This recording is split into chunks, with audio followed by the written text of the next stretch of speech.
آج کے میری تقریر کا موضوع ہے اولاد کے حقوق۔ قرآن کہتا ہے، مسلمان سے مطالبہ اور ڈیمانڈ کرتا ہے، یا ایھا الذین آمنوا، بہت پیارا خطاب ہے، غور کرو غور، مجھے اور آپ کو اللہ پکار رہے ہیں، یا ایھا الذین آمنوا، اے وہ لوگ جو ایمان لائے، اے آغا خلق چاچی ایمان راوڑے دے، غوری جی، بڑا پیارا خطاب ہے، مسلمانوں کو مخاطب کر رہے ہیں۔ یا ایھا الذین آمنوا قوا انفسکم واہلیکم نارا، اے وہ لوگ جو ایمان لائے، بچائیے اپنے آپ کو، واہلیکم اور اپنے گھر والوں کو، نارا آگ کے عذاب سے۔ اللہ رب العزت فرما رہے ہیں آگ کے عذاب سے آپ اپنے آپ کو اور اپنے بچوں کو بچاؤ۔ یہ آپ کو پتہ ہے یہ گرمی کیوں ہے؟ یہ گرمی کیوں ہے پتہ ہے؟ بتاؤ نا یار۔ ایک دن امام شافعی رحمۃ اللہ علیہ ممبر پر چڑھے اور عرض کرنے لگے، جو بھی آپ سوال کرو گے قرآن سے جواب دوں گا، لیکن جواب انہوں نے پھر حدیث سے دیا۔ شخص نے اعتراض کیا کہ آپ نے تو یہ وعدہ کیا تھا کہ میں قرآن سے جواب دوں گا، آپ حدیث سے جواب دے رہے ہیں۔ عرض کرنے لگے، ما آتاکم الرسول فخذوہ وما نہاکم عنہ فانتہوا، قرآن کہتا ہے کہ جو آپ کو رسول دے آپ اسے لے لو، اس لیے یہ قرآن مجید سے ثابت ہے۔ وما نہاکم، اور جن چیزوں سے نبی پاک صلی اللہ علیہ وسلم، کہہ دو صلی اللہ علیہ وسلم ذرا محبت کے ساتھ، ایک مرتبہ اور کہہ دو صلی اللہ علیہ وسلم، اور جو چیز آپ کو نبی اکرم صلی اللہ علیہ وآلہ وسلم دے آپ اسے لے لے۔ وما نہاکم عنہ فانتہوا، اور جس چیز سے آپ کو نبی پاک صلی اللہ علیہ وآلہ وسلم باز رکھے آپ اسے رکے رہیے۔ امام شافعی رحمۃ اللہ نے جواب دیا، اس لیے قرآن کی اس آیات کی روح سے حدیث کا جواب بھی قرآن سے ہے۔ تو آپ کو پتہ ہے یہ گرمی کیوں ہے؟ پتہ ہے؟ بتاؤ نا یار، جواب تو دو، پتہ ہے یا نہیں؟ سر ہلا لو، بولو نہیں ہے نا؟ میں بتاتا ہوں۔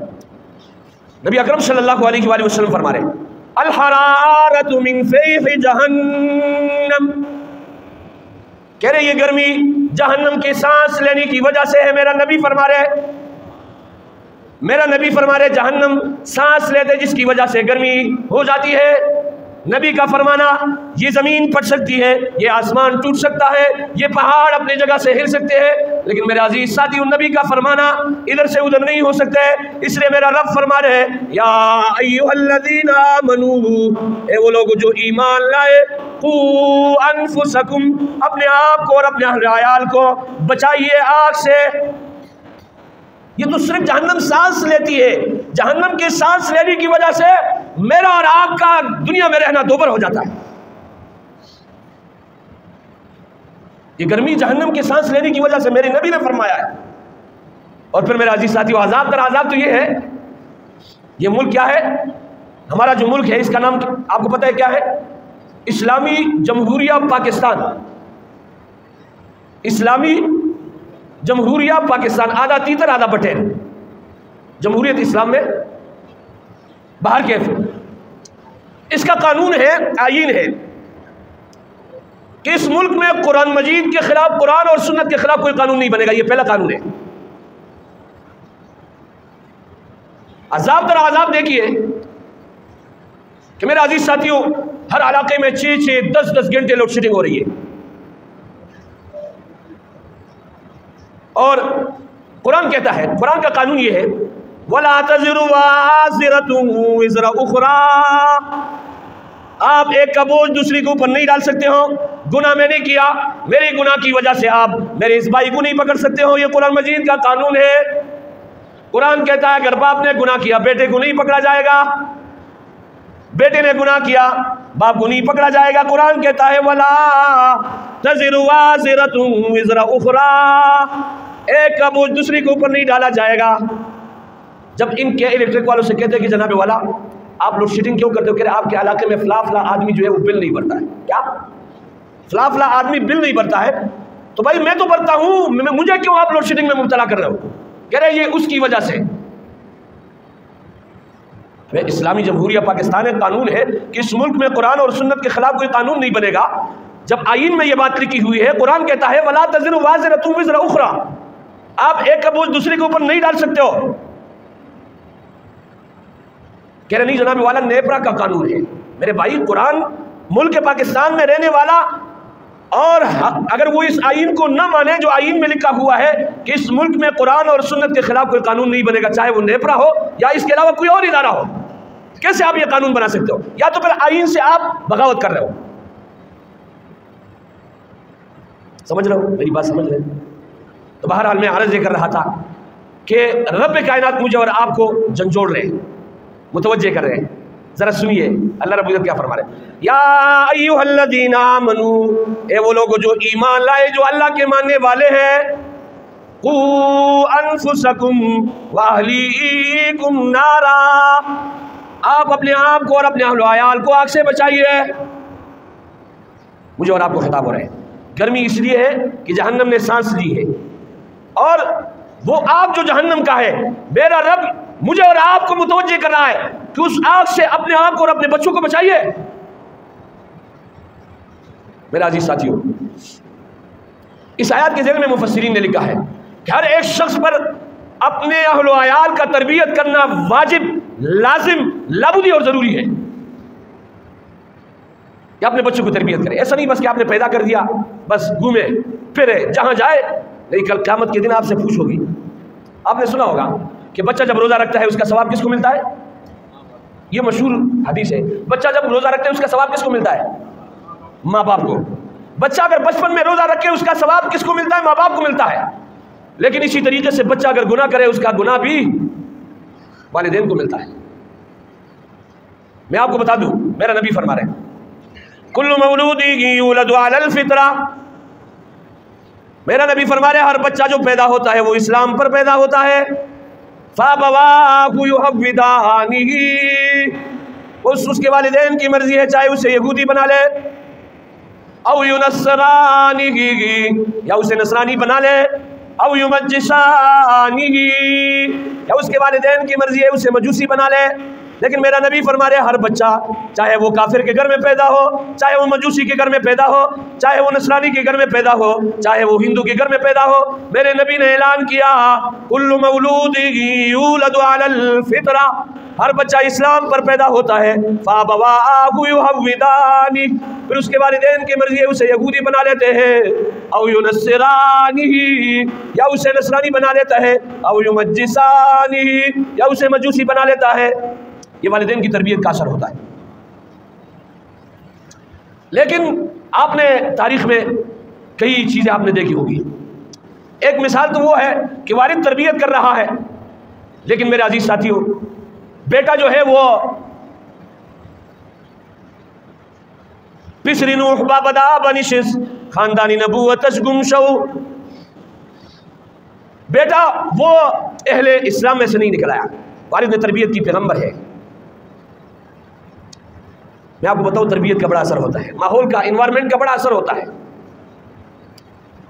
اب نوح علیہ السلام کا بیٹا ہے، پیغمبر کا بیٹا ہے، لیکن فارسی کا یہ شاعر کیا کہتے ہیں، سگے اصحاب کہف چند روز پائنے کا گرفت مردم شو، پسر نوح بابدا بنشس خاندانی نبوتش گم شو، یعنی نوح علیہ السلام کا بیٹا چند روز غلط لوگوں کی صحبت میں بیٹھا، اس نے نبوت کے خاندان کو کھویا، اور اصحاب کہف کا کتا وہ چند روز نیک لوگوں کے پیروں میں بیٹھا۔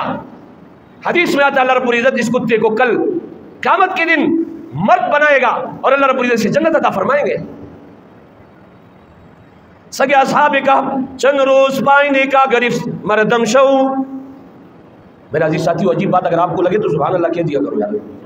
ایک لفظ جو کتے کا لفظ ہے زبان پر لانا اور میرے عزیز ساتھیوں اس کا استعمال کرنا گالی ہے، لیکن وہ کتا جب اصحاب کہف کے پیروں میں بیٹھتا ہے اللہ رب العزت نیک لوگوں کی صحبت کی وجہ سے اسے انسان بنا لیتے ہیں اور کل قیامت کے دن اسے جو ہے جنت عطا فرمائیں گے۔ باہر کیف ایک یہ مثال ہے، ایک دوسرا مثال ہے ابراہیم علیہ السلام کا کہ والد جو ہے وہ بت پرست ہے اور بیٹا جو ہے توحید کا علمبردار ہے، ابراہیم علیہ السلام ہے، سارے نبیوں کا والد ہے، ابو الانبیاء حضرت ابراہیم علیہ السلام ہے، یہ شاذ و نادر ہے۔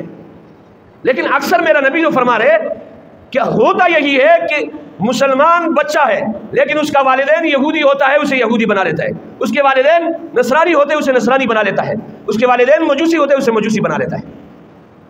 تو میرا عزیز ساتھیو، کل قیامت کے دن اس بچے کی تربیت نہ کرنے کی وجہ سے والدین کی پکڑ ہوگی، کیونکہ اس کا ثواب تو آپ نے والدین کے کھاتے میں لکھ دیا کہ یہ روزہ رکھے گا تو ثواب کس کو ملے گا؟ ماں باپ کو ملے گا، لیکن اگر یہ گناہ کرے تو گناہ کس کو ملنا چاہیے؟ انصاف کا تقاضا کیا ہے؟ واہ! تو میرا عزیز ساتھیو، باہر کے ہمیں جو ہے اپنے اولاد کی تربیت ضروری ہے، اور اس طریقے سے پچھلے جمعے کو میں نے حضرات کے سامنے ایک قصہ سنایا تھا، ایک قصہ اس جمعے کو سنا کر بات ختم کر دیتا ہوں۔ حضرت عمر ابن خطاب رضی اللہ تعالیٰ عنہ کے دربار میں ایک شخص آیا، امیر المؤمنین میرا بیٹا میرے حقوق کی بجاوری نہیں کر رہا ہے، میرے حق کی بجاوری نہیں کر رہا ہے۔ عمر ابن خطاب رضی اللہ تعالیٰ نے بیٹے کو بلایا اور کہا لے آؤ، کیسے باپ کے حق کو ادا نہیں کرتا ہے؟ بیٹے کو لایا گیا ہوں حضرت عمر ابن خطاب رضی اللہ تعالیٰ کے دربار میں۔ بیٹا جب آیا تو والد کو دیکھا، انہوں نے شکایت کی، مقدمہ قاضی کے سامنے۔ بچہ کہنے لگا امیر المؤمنین میرا ایک درخواست ہے، آپ اسے سننے کے بعد جو سزا میرے لیے مناسب ہے آپ مجھے سزا دے دیجئے۔ بچہ کہنے لگا امیر المؤمنین میرے نبی پاک صلی اللہ علیہ وسلم کا فرمان سنا ہے کہ جب آپ کے گھر میں بیٹا پیدا ہو جائے آپ اس کا اسلامی نام رکھیں، یہ بیٹے کا حق ہے، لیکن میں جب پیدا ہوا میرا اس نے فلاں نام رکھا جو غیر اسلامی تھا۔ امیر المؤمنین میرے نبی پاک صلی اللہ علیہ وسلم کا فرمان سنا ہے کہ جب آپ کا بیٹا 7 سال کا ہو جائے آپ اسے نماز پڑھائیے۔ کہا امیر المؤمنین جب میں 7 سال کا ہوا والد نے میرے لیے چند بکریاں خریدی، مجھے نماز کے بارے میں کچھ نہیں کہا۔ امیر المؤمنین میرے نبی پاک صلی اللہ علیہ وسلم کا کہو یا صلی اللہ علیہ وسلم کا ہون ہلنی چاہیے، نبی اکرم صلی اللہ علیہ وسلم پر درود بھیجو گے اللہ رب العزت رحمت نازل فرمائیں گے آپ پر۔ یہ بچہ کہنے لگا امیر المؤمنین میرے نبی پاک صلی اللہ علیہ وسلم کا فرمان سنا ہے کہ جب آپ کا بیٹا 10 سال کا ہو جائے نماز نہ پڑھے تو آپ اس پر اس کی سرزنش کریں۔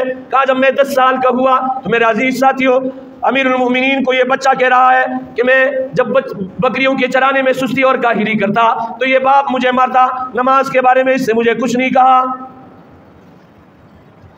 امیر المؤمنین میں نے نبی پاک صلی اللہ علیہ وسلم کا فرمان سنا ہے کہ جب آپ کا بیٹا بالغ ہو جائے تو آپ اس کی شادی کرا دیں، لیکن کہا آپ میری عمر 22 سال ہے، میرے والد کے خیال و خاطر میں یہ نہیں آیا کہ اس کی شادی کر لینی چاہیے۔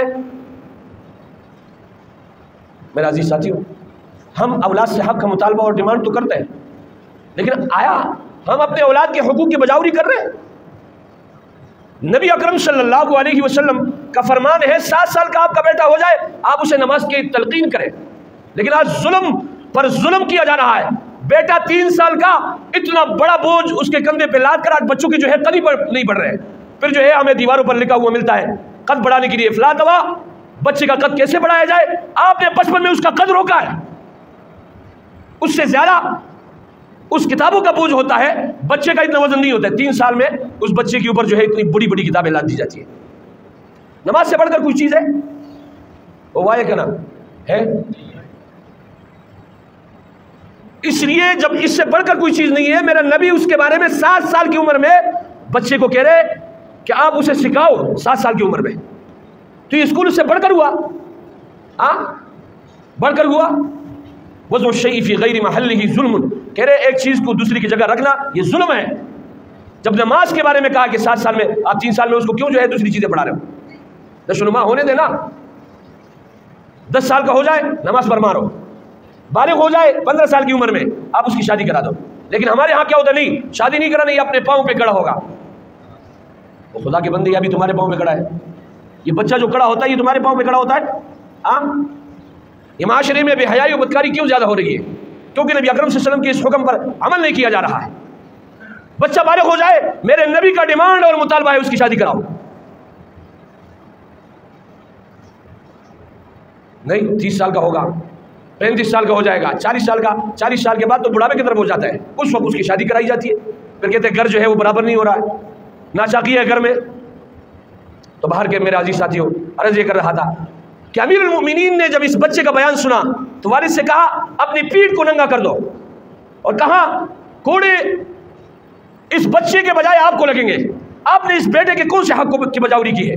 اور امیر المؤمنین نے اس والد کو کوڑے لگائے ہیں اور مجھے اور آپ کو آڈر ہے علیکم بسنتی وسنت الخلفاء الراشدین المہدین، آپ کو میرے طریقے کا اتباع کرنا لازمی ہے اور خلفاء راشدین کے طریقے کا اتباع کرنا لازمی ہے۔